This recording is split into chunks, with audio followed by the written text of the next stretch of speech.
யாருமே எதிர்பார்க்காத விதமாக இப்போ தேவியோட கர்ப்பம் அவங்களோட அம்மாவுக்கு தெரிஞ்சுட்டு, அது மட்டும் இல்லாமல் இந்த விஷயம் தெரிஞ்சது சத்யாவுக்கு அப்படின்னா என்ன முடிவு எடுப்பாங்க அப்படிங்கிறத பற்றி தான் அடுத்த கட்ட கதைகளமாக இருக்குது.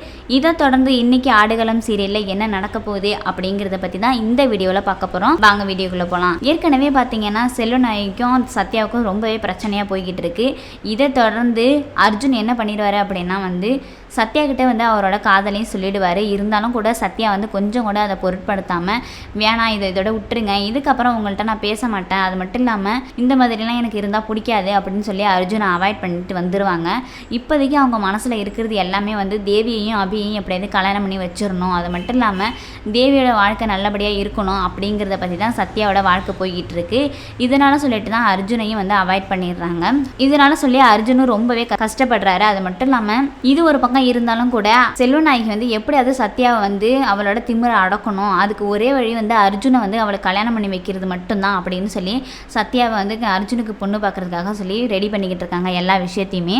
இதை தொடர்ந்து பார்த்தீங்கன்னா தேவிக்கு ரொம்பவே உடம்பு சரியில்லாமல் போய் அவங்கள ஹாஸ்பிட்டல் அட்மிட் பண்ணுற நிலைமைக்கு வந்துட்டு, இதனால எல்லாருமே ரொம்பவே கஷ்டப்பட்டுட்டாங்க. அதாவது அவங்க அம்மா பாட்டி எல்லாருமே பயந்தும் போயிட்டாங்க, என்னாச்சு தேவிக்கு அப்படின்னு சொல்லிட்டு. அங்கே தான் தெரிய வருது தேவி ப்ரெக்னெண்ட்டாக இருக்காங்க அப்படின்னு சொல்லிட்டு அவங்களோட அம்மாவுக்கும் தெரிய வந்துட்டு, உடனே அவங்க அம்மாவும் கேட்குறாங்க என்னாச்சு தேவிக்கு, என் பொண்ணுக்கு என்னாச்சு, அவள் ப்ரெக்னெண்ட்டாக இருக்காளா அப்படின்னு சொல்லி கேட்கும்போது தான் பாட்டி கண்டிப்பாக உண்மையை சொல்லிடுவாங்க. ஏன்னா இதுக்கப்புறம் தேவியை பற்றி மறைச்சவங்க அப்படின்னு சொன்னாங்கன்னா இன்னும் கொஞ்ச நாள்லேயே தேவியோட வயிறு பெருசாகிடும், அதனாலே சொல்லிட்டு தெரிஞ்சிரும் அப்படின்னு சொல்லி எல்லா உண்மையும் சொல்லிடுவாங்க. அப்படிங்கிறப்ப தான் அடுத்த கட்ட கதைகளும் இருக்குது. இந்த விஷயம் ஆனால் சத்யாவுக்கு தெரியாது, ஆனால் கண்டிப்பாக தெரிஞ்சிரும் அப்படிங்கிறப்ப தான் இருக்கும்.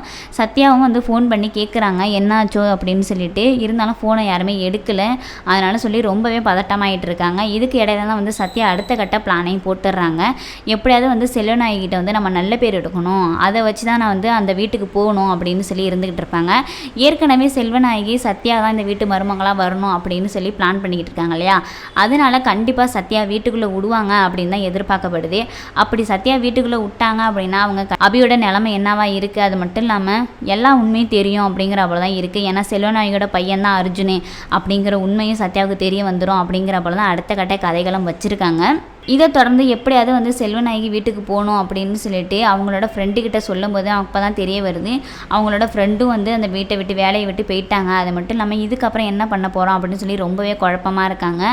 இதை தொடர்ந்து தான் அடுத்த கட்ட கதைகளமாக அமையும் அப்படின்னு எதிர்பார்க்கப்படுது. கண்டிப்பாக சத்யா செல்வநாயகி வீட்டுக்கு போயிடுவாங்க. அது மட்டும் இல்லாமல் தேவியோட கர்ப்பமும் அவங்க அம்மாவுக்கு தெரிய வந்துட்டு, இதனால சொல்லி ரொம்பவே இக்கட்டான சூழலுக்கு சத்யா இருப்பாங்க. அப்படிங்கிறப்ப தான் அடுத்த கட்ட கதைகளும் இருக்குது. வெயிட் பண்ணி தான் பார்க்கணும் எந்த மாதிரியான கதைகளத்தை அமைச்சிருக்காங்க அப்படின்னு சொல்லி. இந்த பற்றின கருத்துக்களை உங்கள் கமெண்ட் பாக்ஸில் சொல்லிடுங்க. அது மட்டும் இல்லாமல் இது போல் சீரியல் ரிவ்யூஸுக்கு நம்ம பெரிய திரை சேனலை மறக்காமல் லைக் அண்ட் ஷேர் பண்ணுங்கள், சப்ஸ்கிரைபும் பண்ணிவிடுங்க.